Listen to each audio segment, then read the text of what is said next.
The brand of the Red Cross is probably the most recognizable brand around the world. We're not just in Haiti, and we're not just in the earthquakes in China, and we're not just in New Orleans. We're here in Nassau County. From the Red Cross. Tell me. It was a normal Sunday, middle of the winter. We went to The night of the fire was it was a Monday night, May 3rd. It was just, you know, normal day, just sitting around. I thought like maybe something was cooking and Grandma burnt something or something like that. When I saw smoke from the basement window, I got scared. I went to open the front door to see what was happening, and I couldn't touch the front door because the whole front of the house was already in flames. It was a normal night. My son was sleeping, and then our life changed. You can't imagine the confusion and the people running back and forth, the firefighters jumping in and jumping out of the barn, drinking water. We picked up my son and ran out in our pajamas. I had a little Yorkshire Terrier, and the smoke was so intense that I had to turn around and go back out. I just couldn't get to the back room where she was. The unfortunate part is we did lose everything in the fire, except we were able to recover 3 of the hard drives from the computers, so we were actually able to pick up photos back to 1997. But other than that, all of our memories were gone, and but that's okay. Everything else is just fine. It is a little known fact that there are 2 to 3 local disasters that occur in Nassau County every week. They aren't as dramatic as tornadoes that wipe out a town off a map, but imagine if it was you who just lost your home, your memories, or maybe a pet or a loved one. We lost even our identity, which people don't realize. When you have a fire, there's no way, you know, you can't go to a bank. You don't know where to start. The whole thing is the thing that held everything together for me that night was the Red Cross.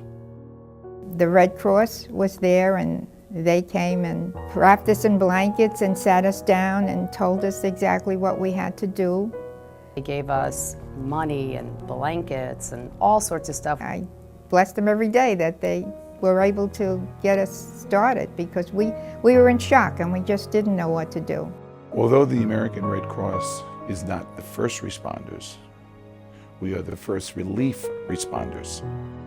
We have great admiration and respect for our brave firefighters and police officers here in the county. If there weren't an organization like the Red Cross around, and we responded to a working house fire with a family that has just been driven out in the middle of the night, we wouldn't know what to do with these people. We are focused on fighting the fire. There is no replacement for the Red Cross in the Nassau County structure. Nassau County Red Cross volunteers come from all walks of life, who share in a spirit of humanitarianism and bring that spirit here to the American Red Cross. We all realize that it just doesn't take a handful of people to get it done. We have judges, lawyers, executives, people who are retired, school teachers. We have young people that are part of our Red Cross volunteer clubs. Been deployed to floods in Pennsylvania, ice storms in Oklahoma, wildfires in California, floods in Minnesota, Wisconsin. I've pretty well seen it all. But you know, I always said, if you had to pay me to do that, you couldn't pay me enough. And I really get satisfaction out of helping people. It was really a rewarding experience. The American Red Cross in Nassau County works closely with various entities of local, state, and federal government. The Office of Emergency Management and the Red Cross are true partners. We really work very well together in planning for disasters, again, both natural and man-made. People in Nassau County don't think that we get affected by hurricanes, but we really do. We're well overdue for a hurricane. Each year there are what I consider preventable drownings that occur.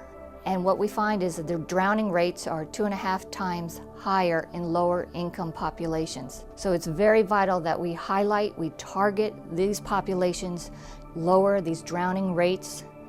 It's a public health issue, and it's a preventable issue. If you grow up in areas where there aren't any pools, or there aren't swimming lessons, or aquatics isn't even a part of the conversation, you're not going to hear it. You have parents that, hey, they don't know how to swim. When my dad was young, about 16 years old, I think, He saw somebody drown. His fear he instilled in me. So I never knew how to swim. I was afraid of water. My son did not know how to swim because I didn't know that he should know. It's generational, but that's not how it should be.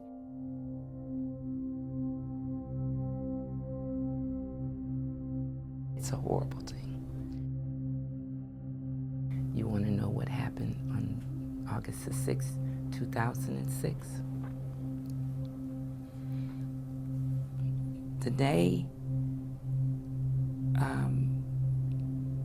that Josh drowned, I had been calling him on his cell phone, and I wasn't getting any answer. In fact, it was going right to voicemail.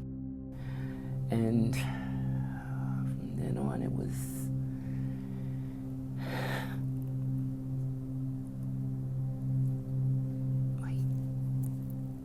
the story that I got was that he was on a raft, and the raft went further and further out. The teens that were with him knew how to swim, and yes, they did survive. But my Josh did not know how to swim. Why did he never have a swimming lesson? Because I didn't know that Josh should know how to swim. Project END, which was created by the Nassau County chapter, is a spin-off of Project ART. Project END is an attempt to begin to get these smaller children in the water and begin the process of giving them the basic swim lessons that they'll need. One of the biggest financial challenges that is faced by the American Red Cross is that individuals think that although we are chartered by Congress to respond to disasters, that we're funded by Congress. And that is not at all true. The only way that we can have the programs that you need to help you and your family, the way that we can provide the community services is through your generous support. If we don't have it, these programs won't exist. We understand in this economy it's tough. Everybody's saving every penny that they can. But people still give to charities, and it's really important that you give to the local charities. These people take the money here and they spend the money here. You know, you're going to be helping your neighbor out when you're giving to the Nassau County Red Cross. It's important to help the people in Minnesota and Texas and Oklahoma and where all other disasters are. But really, it's neighbors helping neighbors, and that's what giving to the Nassau County Red Cross is all about.